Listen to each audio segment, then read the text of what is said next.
Hi all you old school fans, I'm Dan, old school conditioning training man. This is old school conditioning training, where we talk and train anything that will make you fitter, faster, stronger, tougher.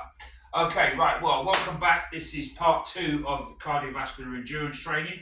If you're new to the page or the channel that you're seeing this on, you're seeing this for the first time, welcome. I hope you've enjoyed what you've seen so far, and I hope you enjoy lots of great content that we've got coming up. Right, so cardiovascular endurance training. We're going to cover why we need to be talking about it. We're going to talk about who does it, what they get from it, why you should be doing it, what you can get out of it, how to get started, and if you're already doing some, I will give you some benchmarkers and to help you progress with it. And we'll discuss how it's applicable to any sport, discipline, or type of training that you do, and that it will help you do it better and more efficiently, and how it will boost your overall physical fitness. And because the proof of the pudding is always in the eating, I will prove it with documented evidence of how cardiovascular endurance training helped me smash people at a strongman truck pull. Alright? Okay, so first things first, cardiovascular endurance training. What exactly is it that we're talking about? Right. There's lots of different types of cardiovascular training. Right? What we're talking about, cardiovascular endurance training, is cardio. We're mainly talking about running, okay? But it doesn't have to be running. If you've got an injury like me, where my Achilles tendons are shot to pieces, I can't run or skip or do high impact stuff like that anymore. I do mine on a bike or a indoor rowing machine. We'll discuss also how you can use the best types of gym machinery for cardio and how to get the best out of them.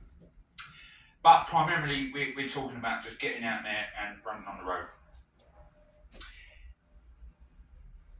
And also, we're talking about doing it at a level that gets you within, if you're using heart rate training zones, 70 to 80, between 70 and 80% of your maximum heart rate for about an hour or more. Okay, but nearer towards the 70% end. Okay. What we're not talking about here is how, training for marathons, half marathons. Okay, we're talking about how to put cardiovascular endurance training into your existing training program so you can get better at whatever it is you do. Okay, and if you're completely new to it, how to start. Okay, right. The minutes per mile that we're going to be talking about as well. We said that if you're using training heart rate zones, it's about 70 to 80% of your maximum heart rate. And we've talked about duration, about an hour or more. Now, if like me, you don't really use heart rate training zones much, I prefer to go off how hard I feel or how hard I feel I'm working or not working. What I call my perceived level of effort.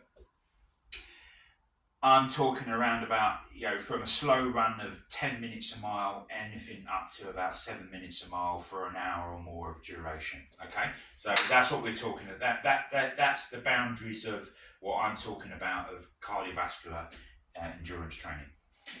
Right, why are we having the discussion? The reason we're having the discussion is because no one else will have this discussion with you. Okay, the fitness industry won't have this discussion with you. They don't want you talking about it, and they don't want you doing it because it doesn't sell gym memberships, it doesn't sell flip-flop fitness classes that do nothing for your physical fitness. Social media channels, right? Social media fitness and physical activity channels, they will not talk to you, and actually they will actively discourage you from doing what we've just been talking about, is steady state cardiovascular activity for an hour or more. Why? Is because it doesn't make sexy video content. There you go. But at old school conditioning training, Alright, we're here to give you no nonsense, just good quality fitness, strength training advice. Right, who does it? Okay, right. Boxers do it. MMA fighters do it. Wrestlers do it. Well, I'm sure they do it. Right? And if they're not, they should be doing it. Right? The armed forces do it. Why do they do it, and what do they get out of it? Right, boxers. Boxers will do a road run before any of their gym day starts. Okay, they'll get out and do a road run, anything sort of 6 to 12 miles, and they'll just do it every day, and then they'll have a break, and then they'll go into the gym, and then they'll do the meat and potatoes of their training. Sparring, bag work, mitt work, pad work, shadow boxing, strength and conditioning training. Same with MMA fighters, and I'm pretty sure it's probably the same with wrestlers. Okay, or it should be. Okay, if you're a grappler and you're not running, I strongly suggest you get out there. It doesn't have to be every day, but just include some, good, solid cardiovascular endurance training as part of your weekly training regime. Okay, Okay, what do they get out of it? Right, why do boxers do it? Okay, boxers will do it, one, because it helps with their fitness endurance, okay, but also they do it to toughen their legs up. We're talking professional boxers here. They'll do it to toughen their legs up to get them through the rounds, okay, same with MMA fighters, okay, they'll do other forms of cardiovascular training as well, and skill work and strength and conditioning work as well, but they'll still do a cardiovascular endurance training part of their training period. The armed forces do it. The reason why the armed forces do it is because most of the time, if you're in the infantry or like me, I was in the army for 13 years. I was in the household cavalry, although I was a tanky. Right, we still did a lot on our feet. Okay, long range recce patrols, insurgent marches, observation posts, recce patrols, practicing advance to contact, withdrawal from contact. You're running around carrying 40 pounds of belt kit, not including weapon, which is 10 odd pounds loaded if it's just a personal rifle, more if you've got an unslung grenade launcher, or if you're really dipping out and you've got the general purpose machine gun, you've got 15 kilograms of weapon hanging around your neck and a helmet on your head. And you're running around from cover to cover getting shot at and shooting other people. And I can attest to that because 2 deployments to Iraq and former Yugoslavia, been there, done it, got the t-shirt, wrote the script, starred in the movie, wrote the book. Right. What benefits will it give you? Okay, like I said, it will boost your overall physical performance, okay, because you're just doing physical activity for a very prolonged period of time, okay. It will toughen the muscles of the legs, it will toughen joints, but more importantly, and this is where you get the carryover to any other sport or discipline that you do, okay, because it's working the heart and lungs, your circulatory and respiratory system will become much, much stronger and therefore more efficient, okay? Your lung capacity will increase, okay? Your resting pulse rate will drop, okay? And because your lung capacity will increase, okay, every time you breathe in, you can breathe in more oxygen, and then that means that as you breathe in more oxygen, okay, when the deoxygenated blood gets pumped from the heart in through the alveoli in the lungs, and it gets to where the gaseous exchange takes place, and the oxygen gets into the blood flow, and then that gets pumped around to the working muscles of the body. Your muscles are going to be able to provide you with sustained physical output for longer, because they'll be more efficient, because they've got oxygenated blood going through them quicker. It will widen up the arteries, okay, and it'll improve blood flow, so the muscles will work better, okay, you still have to train the muscles, okay, right, with strength training, strength and conditioning and all that sort of things, right, but it will aid in that, okay. This is just, we're just talking about cardiovascular endurance training, okay, that's the benefit from that. But also the muscle of the heart, the myocardia, okay, alright, it will train that, okay, that will become stronger, so it will pump more efficiently, okay, so it will, the volume of blood that it will pump, alright, in one push, you know, it will pump more volume, okay, so there's another improvement. So it means that your muscles will tire less quickly, okay, alright, and also it will build your tolerance to what's called the onset of blood lactic acid, okay, right, let's put this into layman's terms.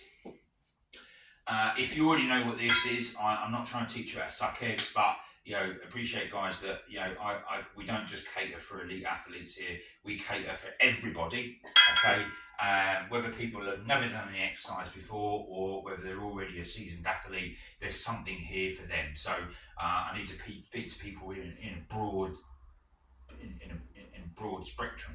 So if you, I'm not trying to teach you how to suck eggs, so that's not what I'm trying to do, but that's why I need to explain why. Right, so onset of blood lactic acid. Right, have you ever done something, right, where a sustained level of output and then the muscles start to burn, right, and then they start to go like lead and they start to contract very slowly, and then they start to fail to contract. Well, they won't fail to contract, but they become very, very sluggish. Right, that's the onset of blood lactic acid. And what that is, okay, is where there's three little molecules, for you that have to bang together, like a little nuclear explosion, for a muscle fibre to contract, and it's ATP, right?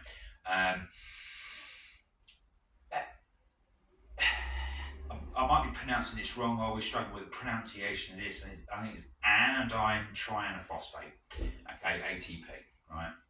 Now, what happens is every time that your brain sends a signal to the muscles to contract, okay, these molecules will bang together and they'll explode and they'll cause the muscle contraction, okay, and then the musculoskeletal action, that you're wanting to perform. But when they explode, all of the molecules don't get used up, and there's some debris left in the muscle, okay. That's why I say it's a little bit like a nuclear explosion, right? So there's like fallout, you know, and it builds up, okay. And then the more and more times that you contract a muscle, or the longer you do it for, the more that builds up, and that's what the burning is. And then when the muscle becomes sluggish, and that's when you get to that point of obla, or onset of blood lactic acid, where the muscles can no longer tolerate the amount of molecules of ATP that are left in the system. Doing regular cardiovascular endurance training will help break through that. There are other ways of doing it with certain types of high intensity interval training, okay, but that'll be dealt with another lesson, okay. But you know, just getting out and doing over an hour or more of cardiovascular endurance training, that will help raise that level, okay, so it'll help you perform better. Right, so who can benefit from it? Everyone can, because as I've just said, and I've just explained why, okay. What if you're a big strength guy, okay, and you like powerlifters or strongman, okay, right? Strongman, when they're doing the outdoor events, okay, it's a high level of strength output, but also they have to have a very high degree of cardiovascular capacity, okay. All right, they ain't running marathons, right, because they're massive, okay, they ain't built for that, okay, but their cardiovascular systems are still immensely strong, okay, all right. So, like I said, the proof of the pudding is always in the eating. So, all right, you'll see in the next episode the proof of what we've just been talking about, that if you maintain a strong cardiovascular endurance base to your training program, it will give you a significant advantage over others that don't have that. And we'll prove that in the next episode, like I said, with me sharing my experience demonstrating this at a truck pull competition. Thanks, guys. This has been Dan, the Old School Conditioning Training Man. This is Old School Conditioning Training. I hope you've enjoyed what you've seen. Hope you learned something. And I'll see you in the next episode.